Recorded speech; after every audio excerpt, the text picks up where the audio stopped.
ओम श्री सद्गुरुवे नमः। ओम नमो भगवते वासुदेवाय। अथ पंचदशो अध्याय। जय विजय को सनकादि का शाप। श्री मैत्रेय जी ने कहा, विदुर जी, दीति को अपने पुत्रों से देवताओं को कष्ट पहुँचने की आशंका थी, इसीलिए उसने दूसरों के तेज का नाश करने वाले उस कश्यप जी के तेज को 100 वर्षों तक अपने उदर में ही रखा। उस गर्भस्थ तेज से ही लोकों में सूर्यादि का प्रकाश क्षीण होने लगा तथा इंद्रादि लोकपाल भी तेजोहीन हो गए। तब उन्होंने ब्रह्मा जी के पास जाकर कहा कि सब दिशाओं में अंधकार के कारण बड़ी अव्यवस्था हो रही है। देवताओं ने कहा, भगवान, काल आपकी ज्ञान शक्ति को कुंठित नहीं कर सकता, इसीलिए आपसे कोई बात छिपी नहीं है। आप इस अंधकार के विषय में भी जानते ही होंगे। हम तो इससे बड़े ही भयभीत हो रहे हैं। देवाधिदेव, आप जगत के रचयिता और समस्त लोकपालों के मुकुटमणि हैं। आप छोटे बड़े सभी जीवों का भाव जानते हैं। देव, आप विज्ञान बल संपन्न हैं। आपने माया से ही यह चतुर्मुख रूप और रजोगुण स्वीकार किया है। आपकी उत्पत्ति के वास्तविक कारण को कोई नहीं जान सकता। हम आपको नमस्कार करते हैं। आप में संपूर्ण भुवन स्थित है। कार्य कारण रूप सारा प्रपंच आपका शरीर है, किंतु वास्तव में आप इससे परे है। जो समस्त जीवों के उत्पत्ति स्थान आपका अनन्य भाव से ध्यान करते हैं, उन सिद्ध योगियों का किसी प्रकार भी ह्रास नहीं हो सकता, क्योंकि वे आपके कृपा कटाक्ष से कृतकृत्य हो जाते हैं तथा प्राण, इंद्रिय और मन को जीत लेने के कारण उनका योग भी परिपक्व हो जाता है। रस्सी से बंधे हुए बैलों की भांति आपकी वेदवाणी से जकड़ी हुई सारी प्रजा आपकी अधीनता में नियम पूर्वक कर्मानुष्ठान करके आपको बलि समर्पित करती है। आप सबके नियंता मुख्य प्राण हैं। हम आपको नमस्कार करते हैं। भूमन, इस अंधकार के कारण दिन रात का विभाग अस्पष्ट हो जाने से लोगों के सारे कर्म लुप्त होते जा रहे हैं, जिससे वे दुखी हो रहे हैं। उनका कल्याण कीजिए और हम शरणागतों की ओर अपनी अपार दया दृष्टि से निहारिए। देव, आग जिस प्रकार ईंधन में पड़कर बढ़ती रहती है, उसी प्रकार कश्यप जी के वीर्य से स्थापित हुआ यह दीति का गर्भ सारी दिशाओं को अंधकारमय करता हुआ क्रमशः बढ़ रहा है। श्री मैत्रेय जी कहते हैं, महाबाहो, देवताओं की प्रार्थना सुनकर भगवान ब्रह्मा जी हंसे और उन्हें अपनी मधुर वाणी से आनंदित करते हुए कहने लगे।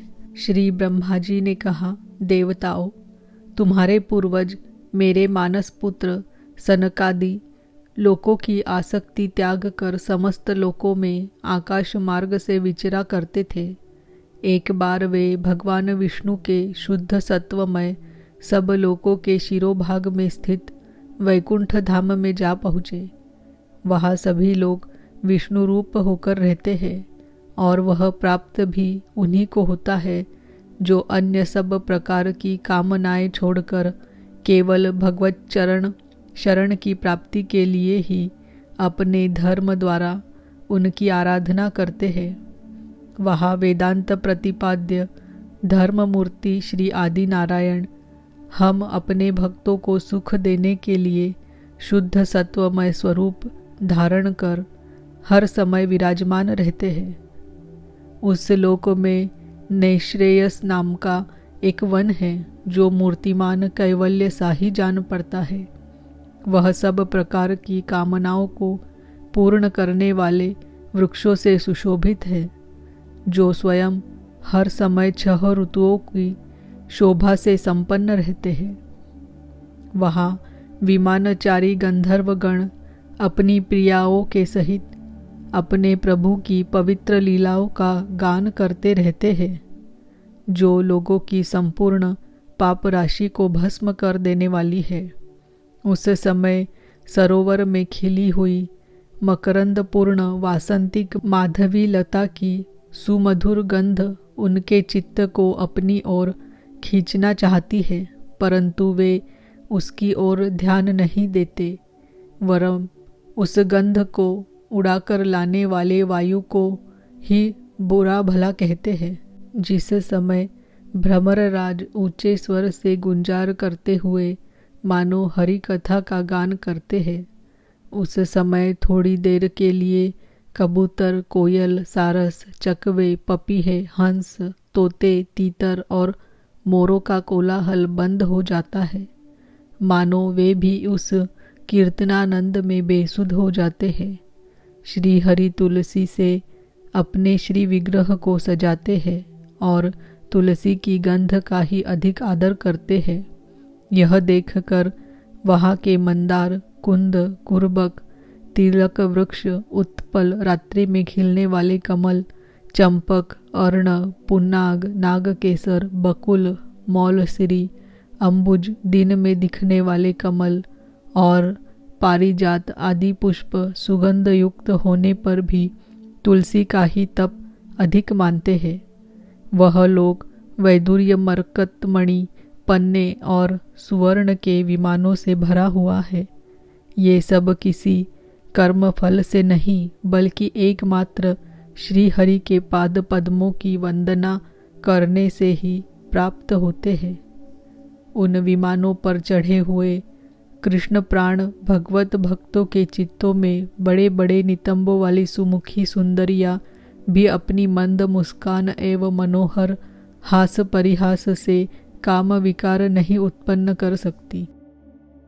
परम सौंदर्यशालिनी लक्ष्मी जी, जिनकी कृपा प्राप्त करने के लिए देवगण भी यत्नशील रहते हैं, श्री हरि के भवन में चंचलता रूप दोष को त्याग कर रहती है। जिस समय अपने चरण कमलों के नुपुरों की झनकार करती हुई वे अपना लीला कमल घुमाती है, उस समय उस कनक भवन की स्फटिकमय दीवारों में उनका प्रतिबिंब पड़ने से ऐसा जान पड़ता है मानो वे उन्हें बुहार रही हो। प्यारे देवताओं, जिस समय दासियों को साथ लिए वे अपने क्रीड़ावन में तुलसी दल द्वारा भगवान का पूजन करती है, तब वहाँ के निर्मल जल से भरे हुए सरोवरों में, जिनमें मूंगों के घाट बने हुए हैं, अपना सुंदर अलकावली और उन्नत नासिका से सुशोभित मुखारविंद देखकर यह भगवान का चुंबन किया हुआ है, यो जानकर उसे बड़ा सौभाग्यशाली समझती है। जो लोग भगवान की पापापहारिणी लीला कथाओं को छोड़कर बुद्धि को नष्ट करने वाली अर्थ काम संबंधिनी अन्य निंदित कथाएं सुनते हैं, वे उस वैकुंठ लोक में नहीं जा सकते। हाय, जब वे अभागे लोग इन सारहीन बातों को सुनते हैं, तब ये उनके पुण्यों को नष्ट कर उन्हें आश्रयहीन घोर नरकों में डाल देती है। आहा, इस मनुष्य योनि की बड़ी महिमा है। हम देवता लोग भी इसकी चाह करते हैं। इसी में तत्व ज्ञान और धर्म की भी प्राप्ति हो सकती है। इसे पाकर भी जो लोग भगवान की आराधना नहीं करते, वे वास्तव में उनकी सर्वत्र फैली हुई माया से ही मोहित है। देवाधिदेव श्री हरि का निरंतर चिंतन करते रहने के कारण जिनसे यमराज दूर रहते हैं, आपस में प्रभु के सुयश की चर्चा चलने पर अनुरागजन्य विभलतावश जिनके नेत्रों से अविरल अश्रुधारा बहने लगती है तथा शरीर में रोमांच हो जाता है, और जिनके से शील स्वभाव की हम लोग भी इच्छा करते हैं, वे परम भागवत ही हमारे लोकों से ऊपर उस वैकुंठ धाम में जाते हैं। जिस समय सनकादि मुनि विश्वगुरु श्री हरि के निवास स्थान संपूर्ण लोकों के वंदनीय और श्रेष्ठ देवताओं के विचित्र विमानों से विभूषित उस परम दिव्य और अद्भुत वैकुंठ धाम में अपने योग बल से पहुँचे, तब उन्हें बड़ा ही आनंद हुआ। भगवत दर्शन की लालसा से अन्य दर्शनीय सामग्री की उपेक्षा करते हुए वैकुंठ धाम की 6 ड्योढ़ियाँ पार करके जब वे 7वीं पर पहुँचे, तब वहाँ उन्हें हाथ में गदा लिए 2 समान आयु वाले देवश्रेष्ठ दिखलाई दिए, जो बाजूबंद, कुंडल और किरीट आदि अनेकों अमूल्य आभूषणों से अलंकृत थे। उनकी 4 श्यामल भुजाओं के बीच में मतवाले मधुकरों से गुंजायमान वनमाला सुशोभित थी तथा बाकी भौहें फड़कते हुए नासिकारंध्र और अरुण नयनों के कारण उनके चेहरे पर कुछ क्षोभ के से चिन्ह दिखाई दे रहे थे। उनके इस प्रकार देखते रहने पर भी वे मुनिगण उनसे बिना कुछ पूछताछ किए जैसे सुवर्ण और वज्रमय किवाड़ों से युक्त पहली 6 ड्योढ़ी लांघ कर आए थे, उसी प्रकार उनके द्वार में भी घुस गए। उनकी दृष्टि तो सर्वत्र समान थी और वे निशंक होकर सर्वत्र बिना किसी रोक टोक के विचरते थे। वे चारों कुमार पूर्ण तत्वज्ञ थे तथा ब्रह्मा की सृष्टि में आयु में सबसे बड़े होने पर भी देखने में 5 वर्ष के बालकों से जान पड़ते थे और दिगंबर वृत्ति से रहते थे। उन्हें इस प्रकार निसंकोच रूप से भीतर जाते देख उन द्वारपालों ने भगवान के शील स्वभाव के विपरीत सनकादि के तेज की हंसी उड़ाते हुए उन्हें बेत अड़ाकर रोक दिया। यद्यपि वे ऐसे दुर्व्यवहार के योग्य नहीं थे। जब उन द्वारपालों ने वैकुंठवासी देवताओं के सामने पूजा के सर्वश्रेष्ठ पात्र उन कुमारों को इस प्रकार रोका, तब अपने प्रियतम प्रभु के दर्शनों में विघ्न पड़ने के कारण उनके नेत्र सहसा कुछ कुछ क्रोध से लाल हो उठे और वे इस प्रकार कहने लगे। मुनियों ने कहा, अरे द्वारपालों, जो लोग भगवान की महती सेवा के प्रभाव से इस लोक को प्राप्त होकर यहाँ निवास करते हैं, वे तो भगवान के समान ही समदर्शी होते हैं। तुम दोनों भी उन्हीं में से हो, किंतु तुम्हारे स्वभाव में यह विषमता क्यों है? भगवान तो परम शांत स्वभाव है, उनका किसी से विरोध भी नहीं है। फिर यहाँ ऐसा कौन है जिस पर शंका की जा सके? तुम स्वयं कपटी हो, इसी से अपने ही समान दूसरों पर शंका करते हो। भगवान के उदर में यह सारा ब्रह्मांड स्थित है, इसीलिए यहाँ रहने वाले ज्ञानी जन सर्वात्मा श्री हरि से अपना कोई भेद नहीं देखते, बल्कि महाकाश में घटाकाश की भांति उनमें अपना अंतर्भाव देखते हैं। तुम तो देवरूपधारी हो, फिर भी तुम्हें ऐसा क्या दिखाई देता है जिससे तुमने भगवान के साथ कुछ भेदभाव के कारण होने वाले भय की कल्पना कर ली? तुम हो तो इन भगवान वैकुंठनाथ के पार्षद, किंतु तुम्हारी बुद्धि बहुत मंद है। अतएव तुम्हारा कल्याण करने के लिए हम तुम्हारे अपराध के योग्य दंड का विचार करते हैं। तुम अपनी मंद भेद बुद्धि के दोष से इस वैकुंठ लोक से निकलकर उन पापमय योनियों में जाओ, जहाँ काम, क्रोध, लोभ प्राणियों के ये 3 शत्रु निवास करते हैं। सनकादि के ये कठोर वचन सुनकर और ब्राह्मणों के शाप को किसी भी प्रकार के शस्त्र समूह से निवारण होने योग्य न जानकर श्री हरि के वे दोनों पार्षद अत्यंत दीन भाव से उनके चरण पकड़कर पृथ्वी पर लौट गए। वे जानते थे कि उनके स्वामी श्री हरि भी ब्राह्मणों से बहुत डरते हैं।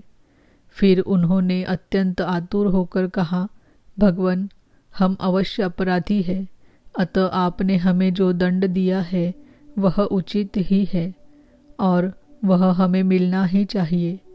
हमने भगवान का अभिप्राय न समझकर उनकी आज्ञा का उल्लंघन किया है। इससे हमें जो पाप लगा है वह आपके दिए हुए दंड से सर्वथा धुल जाएगा। किंतु हमारी इस दुर्दशा का विचार करके यदि करुणावश आपको थोड़ा सा भी अनुपात हो तो ऐसी कृपा कीजिए कि जिससे उन अधमाधम योनियों में जाने पर भी हमें भगवत स्मृति को नष्ट करने वाला मोह न प्राप्त हो।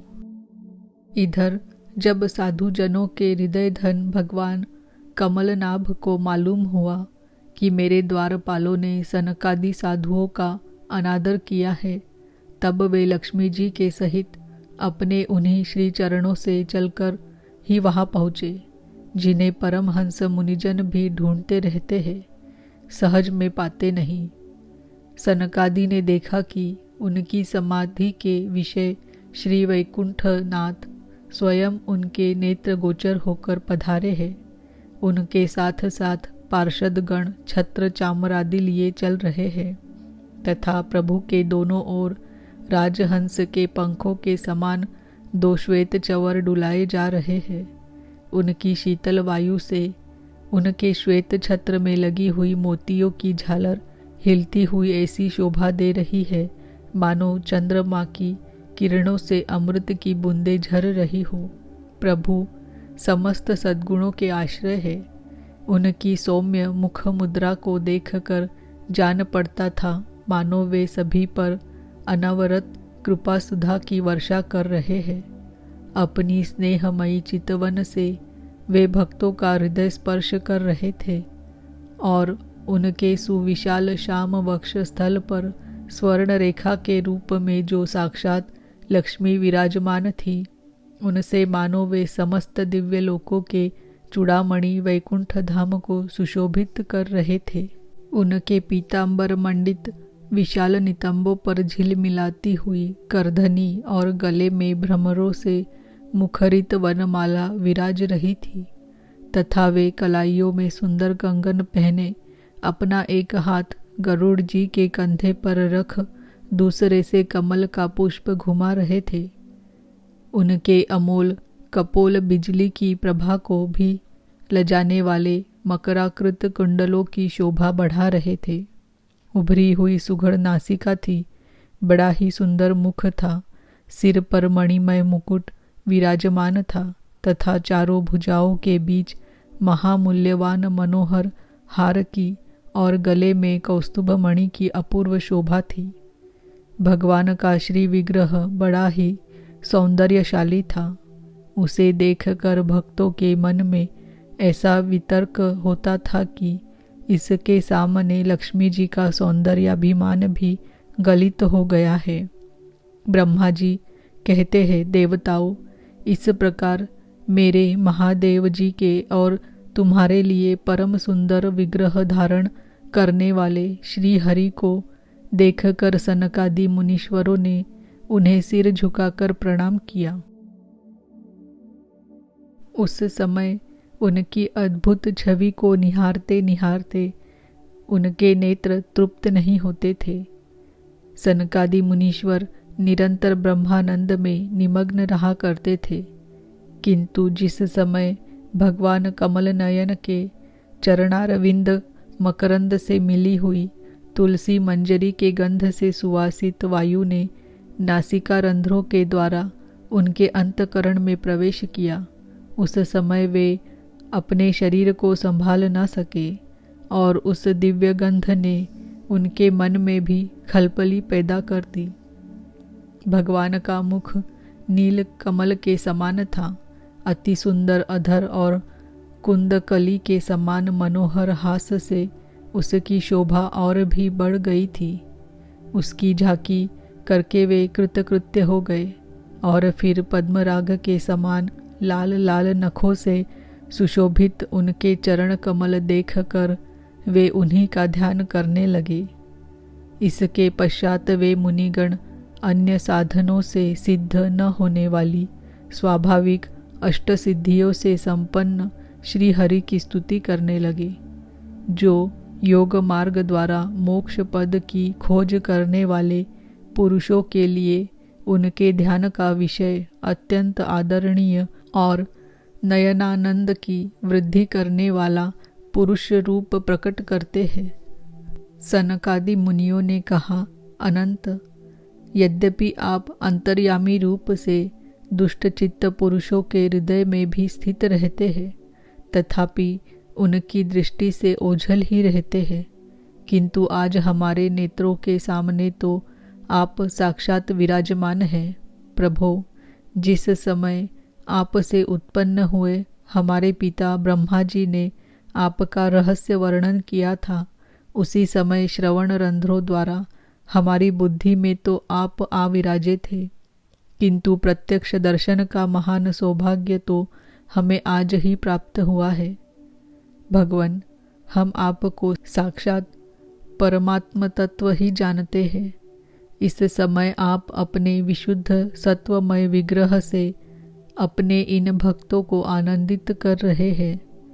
आपकी इस सगुण साकार मूर्ति को राग और अहंकार से मुक्त मुनिजन आपकी कृपा दृष्टि से प्राप्त हुए सुदृढ़ भक्ति योग के द्वारा अपने हृदय में उपलब्ध करते हैं। प्रभो, आपका सुयश अत्यंत कीर्तनीय और सांसारिक दुखों की निवृत्ति करने वाला है। आपके चरणों की शरण में रहने वाले जो महाभाग आपकी कथाओं के रसिक हैं, वे आपके आत्यंतिक प्रसाद मोक्ष पद को भी कुछ अधिक नहीं गिनते। फिर जिन्हें आपकी जरा सी टेढ़ी भौ ही भयभीत कर देती है, उन इंद्रपद आदि अन्य भोगों के विषय में तो कहना ही क्या है। भगवान, यदि हमारा चित्त भौरे की तरह आपके चरण कमलों में ही रमण करता रहे, हमारी वाणी तुलसी के समान आपके चरण संबंध से ही सुशोभित हो और हमारे कान आपकी सुयश सुधा से परिपूर्ण रहे, तो अपने पापों के कारण भले ही हमारा जन्म नरकादि योनियों में हो जाए, इसकी हमें कोई चिंता नहीं है। विपुल कीर्ति प्रभो, आपने हमारे सामने जो यह मनोहर रूप प्रकट किया है, उससे हमारे नेत्रों को बड़ा ही सुख मिला है।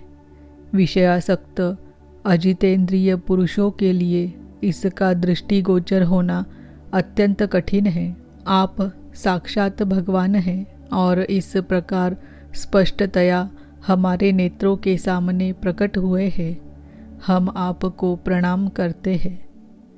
इति श्रीमद्भागवते महापुराणे पारमहंस्यां संहितायां तृतीय स्कंधे जय विजययो सनकादिशापो नाम 15 अध्यायः। ओम नमो भगवते वासुदेवाय। ओम नमो भगवते वासुदेवाय। ओम नमो भगवते वासुदेवाय।